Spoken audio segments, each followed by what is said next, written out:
बिहार के अंदर एनडीए की सुनामी, प्रधानमंत्री नरेंद्र मोदी और नीतीश कुमार की सुनामी है। इस वक्त जब मैं आपसे बात कर रहा हूं दोस्तों, एनडीए 200 के आंकड़े को छू रहा है और किसी भी एग्जिट पोल ने ये इस आंकड़े की भविष्यवाणी नहीं की थी दोस्तों। जी हां, सही सुना आपने, किसी ने भी नहीं। 190 सीटों की भविष्यवाणी भी नहीं की थी, 190 सीटों से नीचे ही कर रहे थे।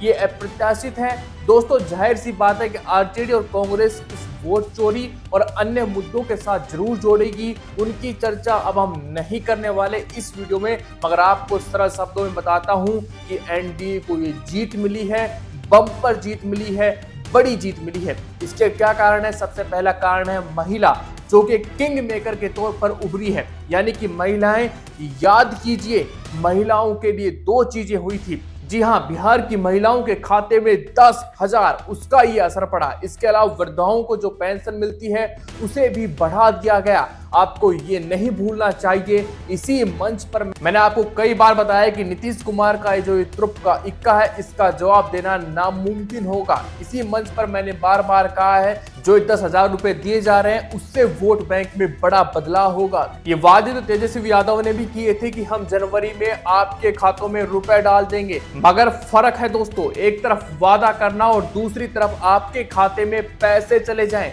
मगर इस बात को नजरअंदाज नहीं किया जा सकता कि जो 10,000 रुपए ट्रांसफर किए गए, ये चुनाव आचार संहिता की धज्जियां हैं। ये मत भूलिए, 6 अक्टूबर को चुनाव आचार संहिता की घोषणा होती है, मगर बावजूद इसके महिलाओं के खाते में 10,000 रुपए जाते हैं। इसके बाद आप क्या उम्मीद कर रहे थे कि जो महाराष्ट्र में काम किया, बिहार में जो 10,000 रुपए का कमाल किया, उसी के चलते एनडीए के लिए ये सब कुछ हुआ है। इससे बड़ा इस चुनाव में कोई फैक्टर नहीं है। यकीनन तेजस्वी यादव को युवाओं में जबरदस्त प्रतिक्रिया मिल रही थी, इसे सिरे से खारिज नहीं किया जा सकता। लेकिन यकीनन युवाओं में असंतोष था बेरोजगारी को लेकर, मगर जब महिलाओं को आंकड़ा वोटिंग प्रतिशत पुरुषों से 10% ज्यादा था, तो इसका अर्थ ये हुआ कि आक्रोश कास्ट लाइसेंस यानी कि सभी जातियों की महिलाओं ने खुलकर नीतीश कुमार को वोट किया है। और यह भी ना भूले कि जनता दल यूनाइटेड लगातार कह रहा था कि नीतीश कुमार का आखिरी चुनाव हो सकता है। जिस नीतीश कुमार की इतनी बड़ी साख है बिहार में, उसके लिए सिंपत्ति जरूर ली है।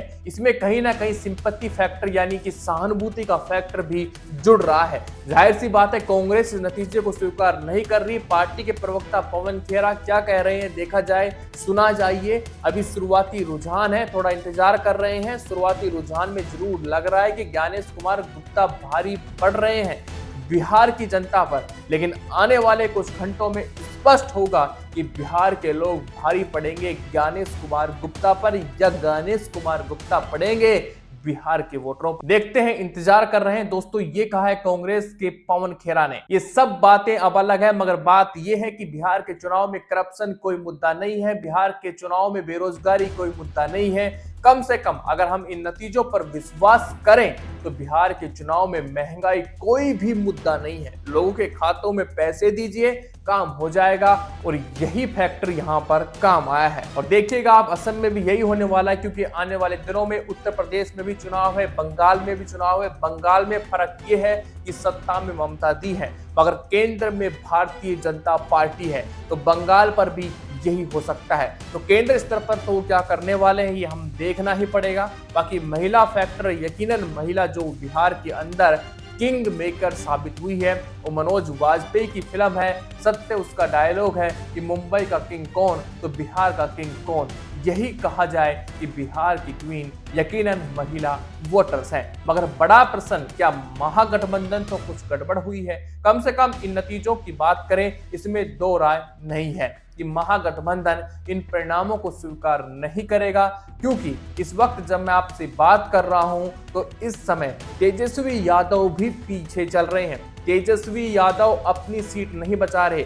रघुपुरा से सबसे बड़ी बात है कि केसारी लाल यादव, जिन्होंने इतनी शानदार प्रतिक्रिया मिल रही थी, वो भी पीछे चल रहे हैं। 4-5 चरणों के मतदान के बाद हो सकता है दोस्तों शाम तक दोनों ही जीत जाएं, हम नहीं जानते, वो पीछे चल रहे हैं। लेकिन इस समय अब आप जानते हैं तेजस्वी और केसारी को क्या क्या प्रतिक्रिया मिल रही थी। बावजूद इसके अगर वो पीछे चल रहे हैं, और अगर उन्हें हार का सामना करना पड़ता है तो आप सोच सकते हैं ये अपने आप में कितना बड़ा सेटबैक होगा, कितना बड़ा उलटफेर होगा, कितनी बड़ा चुनावी झटका होगा। यहाँ पर मैं दो चीजों का जिक्र करना चाहता हूं कि जितने भी वीआईपी कैंडिडेट थे वो सब भी पीछे चल रहे हैं। महागठबंधन का जो सिस्टम है मुकाबला कर रहा था, वो सिस्टम जिसे भारतीय जनता पार्टी बहुत ही सफलतापूर्वक हैक कर चुका है। ईवीएम हैक करने की जरूरत नहीं है, मगर जब चुनाव आयोग, मीडिया एजेंसी सभी सत्ता पक्ष में काम कर रही हो तो वहां पर आप आधी लड़ाई जीत जाते हैं। याद कीजिएगा, इस मंच पर कई बार कई लोगों ने और हमने भी कहा है कि 100 मीटर की रेस है, भारतीय जनता पार्टी इस रेस में पहली 50 मीटर आगे खड़ी हुई है, इसलिए विपक्ष का काम मुश्किल हो जाता है। मगर बड़ा प्रश्न है कि सारा दोष जो सिस्टम पर बढ़ा जा सकता है, क्या महागठबंधन इस चुनाव को भी वोट चोरी से जोड़ेगा, या फिर जो धरातल पर दिख रहा है, सबके सामने जो दिख रहा है, बिहार की जनता ने जो दिखाया है उसे स्वीकार करेगा? बड़ा सवाल है, बड़ा प्रश्न है। क्या राहुल गांधी की वो रैलियां, क्या राहुल गांधी की वो वोट यात्रा, क्या राहुल गांधी का वोट चोरी का नारा, ये सब कुछ फेल हो गए? क्या राहुल गांधी की वो पानी में डुबकी मारना, क्या तेजस्वी यादव के बड़े बड़े बयान, क्या तेजस्वी यादव की सरकारी नौकरियां, सब कुछ फेल हो गई? क्या बिहार में सिर्फ 10,000 रुपए काम कर गए? ये बड़े सवाल हैं। इन सभी सवालों के जवाब इस मंच पर मिलेंगे, इस चैनल पर मिलेंगे, तो हमसे जुड़े रहिए और हमें सब्सक्राइब कर लीजिए। इन सब चीजों के बारे में धीरे धीरे वीडियोज आती रहेंगी, उन्हें देखते रहिएगा और हमें सपोर्ट करते रहिए। अगर आरजेडी के स्ट्राइक रेट की बात करें तो बहुत ही खराब है। कम से कम जो चुनावी रुझान हम देख रहे हैं, लिहाजा कहीं ना कहीं आपको अपने गिरेबान में झांक कर देखने की जरूरत पड़ेगी। मगर यकीनन दोस्तों, ये चुनाव नीतीश कुमार का है। इस वक्त जब मैं रुझान देख रहा हूं तो कभी बीजेपी नंबर 1 पार्टी हो रही है तो कभी जेडीयू। अगर जेडीयू नंबर 1 पार्टी होती तो नीतीश कुमार को नजरअंदाज नहीं किया जा सकता।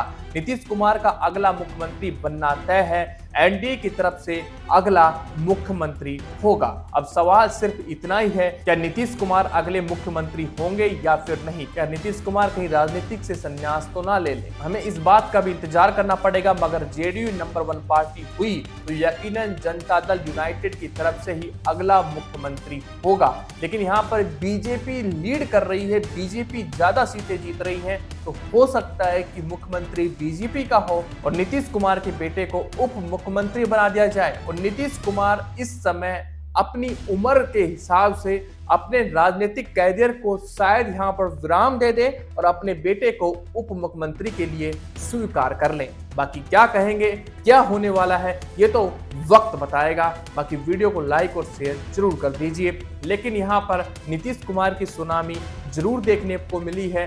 बाकी बीजेपी की लहर यहाँ पर दिख नहीं रही थी बिहार के अंदर, लेकिन फिर भी बिहार में बीजेपी को 14 बम्पर सीटें मिली हैं, इसकी किसी ने कल्पना नहीं की थी।